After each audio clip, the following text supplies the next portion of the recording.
I'm going to talk to you guys a little bit about how we think about search and what the next kind of couple years will bring and what you guys should expect out of searching the web. Before I do that, often when I start talking to people about search, they're like, well, search, I love Google search, but what is it that you do all day? Isn't search a solved problem? And I stop and I'm like, well, I'm delighted that you guys have such high expectations of the product, but no, search isn't a solved problem. We don't actually just play ping pong all day, as fun as that might sound. And so in order to kind of ground this whole discussion, I just wanted to show you guys what search looked like back in 1998. And though some visual analogies still hold true, it's pretty basic. And if you compare that to the kind of experience that you get today, it's really interesting to see how far we've come in being able to do a better job of summarizing all the information on the web.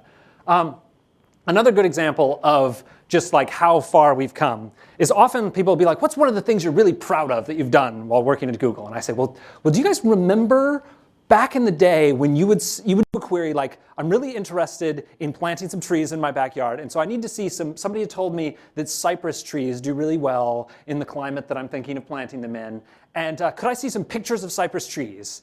And Google today, if you issue the query, pictures of cypress trees, of course will show you cypress trees, right? That's obvious. And if you issued that query and Google didn't show you pictures on the search results page, you guys would be like, that's just broken, like something's wrong. These guys, like, what are they doing? Like, it's total search failure.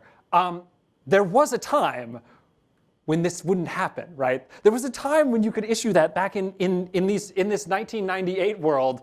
That wouldn't have worked at all. Like, or the idea that you can like go to Google and you can say, find me a cafe nearby, and it just shows you a cafe. Oh man, like, sure, you guys may all take that all for granted, and you say like, yeah, of course Google does it. You probably get mad at me when it gives you a cafe that's like slightly further than you want to walk, and you're like, no, they should have showed me the one downstairs. Like, Google is totally messing this query up. But there was a time when we wouldn't do all of that. And so, though it's great that to have these kind of high expectations that like you can ask Google anything and we'll just give you the answer, all of this stuff has been really, really, really hard to do. And when you take a step back from the kind of like day-to-day, you ask Google and it gets a little better. It gets a little better tomorrow. Like, we launch search changes like every single day, and it makes it just a little bit better. But when you compare like the last 10 years of search, it's really amazing to say, well, we now can summarize all the content on the web. We can summarize visual content. We can do images, news, videos. We can do locations. If you search for tax information, it'll show you the one in the right country. And now you guys take all of that for granted. And so I'll stop talking about the past, and I'll move on to the future, so that hopefully I can come and talk to you guys next year, and you guys can say like, yeah, it's totally obvious that Google now does all of that. I'm not impressed.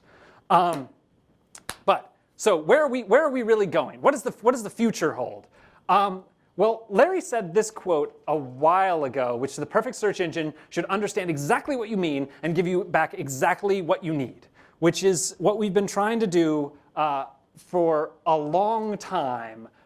But some of the things that we're going to do over the next couple of years, I think, are really going to make it so that just like how you guys expect pictures of puppies to come back when you issue the query pictures of puppies, there's going to be some really phenomenal kind of stuff. So how are we going to make it so that Google can basically answer any question that you have, which is really that kind of gets to what Larry wanted out of that quote.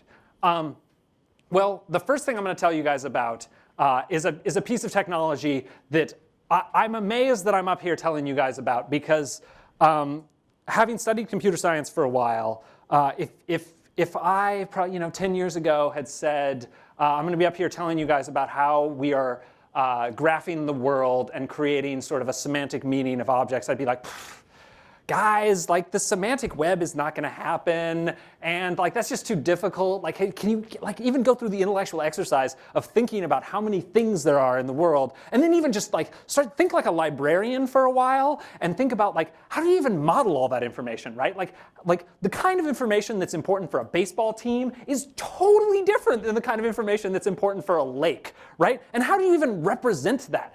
Or or even model the connections between these things. Like, this is very, very complicated. But some of the recent advances we've made with the Google Knowledge Graph have enabled us to make these kind of small steps toward really having a robust model of much of the information that people care about in the world.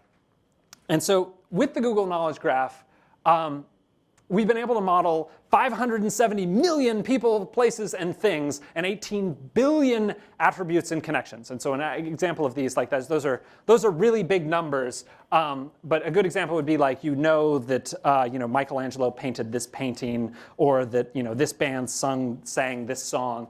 And so these are examples of like the Michelangelo would be a people, place, or thing, and the connections would be that he painted this painting.